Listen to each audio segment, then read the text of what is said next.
Saint Augustine commentary on the Gospel of John, chapter 8, verse 26 and 27 following.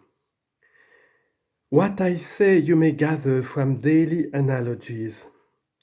So it is with one man and another. If the one be a father, the other his son. He is man as regards himself, but a father as regards his son. And the son man as respects himself, but a son as respects his father. For father is a name given relatively, and so with son. But these are two men, and certainly God the Father is Father in a relative sense, that is, in relation to the Son. And God the Son is Son relatively, that is, in relation to the Father, but not as the former are two men, are these two gods. Why is it not so here? Because that belongs to one sphere and this to another. For this is divine. There is here something ineffable which can be explained in works, that there should both be and not be number. For see, if there appear not a kind of number, Father and Son and Holy Ghost, the Trinity. If three what? Here number fails, and so God neither keeps apart from number, nor is comprehended by number. Because there are three, there is a kind of number. If you ask three, what number ceases? Hence it is said, great is our Lord, and great his power. And of his understanding there is no number. When you have begun to reflect, you begin to number. When you have numbered, you can tell what you have numbered. The Father is Father, the Son is Son, the Holy Spirit is the Holy Spirit. What are these three, the Father, the Son, and the Holy Spirit? Are they not three gods? No. Are they not three Almighties? No. Not three creators of the world? No. Is the Father then Almighty? Manifestly Almighty. And is the Son then not Almighty? Clearly the Son is also Almighty. And is the Holy Spirit then not Almighty? He too is Almighty. Are there then three Almighties? No, only one Almighty. Only in their relation to each other do they suggest number, not in their essential existence. For thou, God the Father, is as respects himself, God along with the Son and the Holy Spirit. They are not three gods. And thou, as respects himself, is omnipotent, as well as the Son and the Holy Spirit. There are not three omnipotents.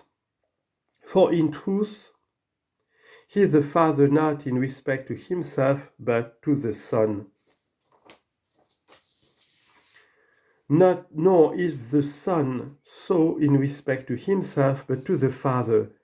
Nor is the Spirit so as regards himself, in as far as he is called the Spirit of the Father and of the Son. I have no name to give the three, save Father, Son, and Holy Spirit, one God, one Almighty, and so one beginning. Take an illustration from the Holy Scriptures, whereby you may in some measure comprehend what I am saying. After our Lord Jesus Christ rose again and was pleased to ascend into heaven, at the end of 10 days, he sent from thence the Holy Spirit, by whom those who were present in that one chamber were filled, and began to speak in the languages of all nations. The Lord's murderers, terrified by the miracle, were pricked to the heart and sorrowed. Sorrowing were changed. and being changed, believed.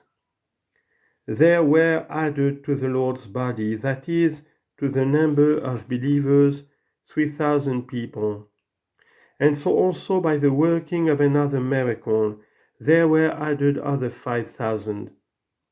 A considerable community was created, in which all, receiving the Holy Spirit, by whom spiritual love was kindled, were, by their very love and fervour of spirit, welded into one, and began in the very unity of fellowship to sell all that they had, and to lay the price at the apostles' feet, that distribution might be made to everyone as each had need.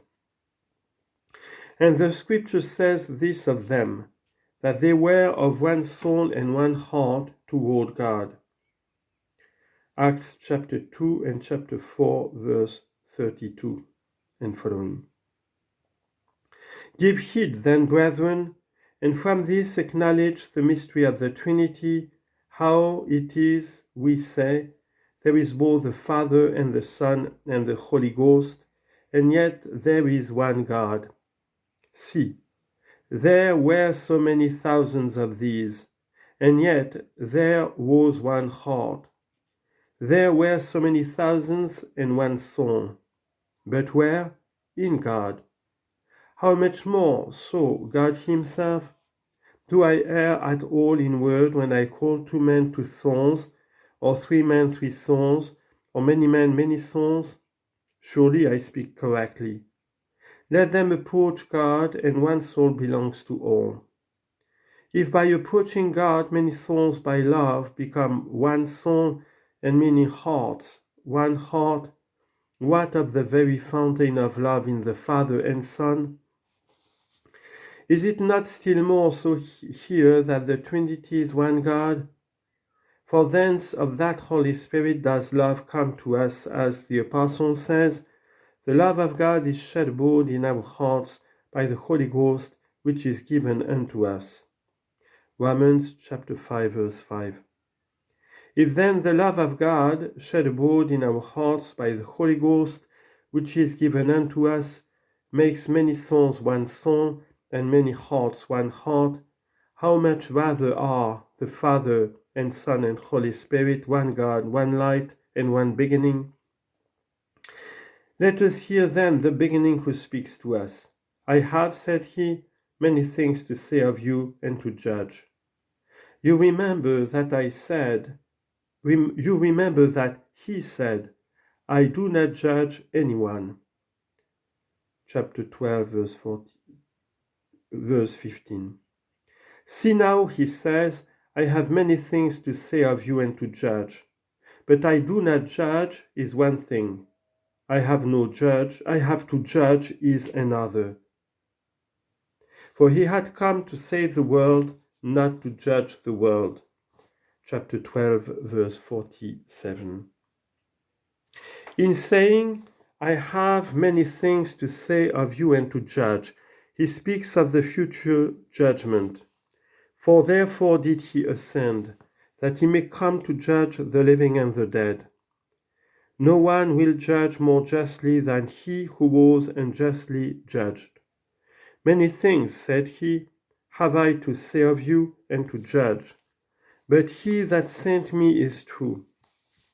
See how the Son, his equal, gives glory to the Father, for he sets us an example and says as it were in our hearts, O believer, if you hear my gospel, the Lord your God said to you, when I in the beginning got the word with God, equal with the Father, co-eternal with him that begot, give glory to him whose Son I am. How can you be proud before him whose servant you are? I have many things, he said, to say of you and to judge. But he that sent me is true, as if he had said, therefore I judge the truth, because as the Son of the true one, I am the truth. The Father true, the Son the truth. Which do we account the greater? Let us reflect, if we can, which is the greater, the true one or the truth. Take some other instances. Is a pious man or piety the more comprehensive? Surely piety itself, for the pious is derived from piety, not piety from the pious. For piety may still exist, though he who was pious became impious. He has lost his piety, but has taken nothing from piety itself. What also of comely and comeliness? Comeliness is more than comely, for comeliness gives existence to the comely, not the comely to comeliness. And so of chaste and chastity. Chastity is clearly something more than chaste. For if chastity had no existence, one would have no ground to be chaste. But though one may refuse to be chaste, chastity remains entire. If then the term piety implies more than the term pious, comeliness more than comely, chastity than chaste, shall we say that the truth is more than the true one? If we say so, we shall begin to say that the Son is greater than the Father. For the Lord himself says more distinctly, I am the way, the truth, and the life. Therefore, if the Son is the truth, what is the Father? But what the truth himself says, he that sent me is true. The Son is the truth, the Father true. I inquire which is the greater, but find equality. For the true Father is true not because he contained a part of that truth, but because he begot it entire.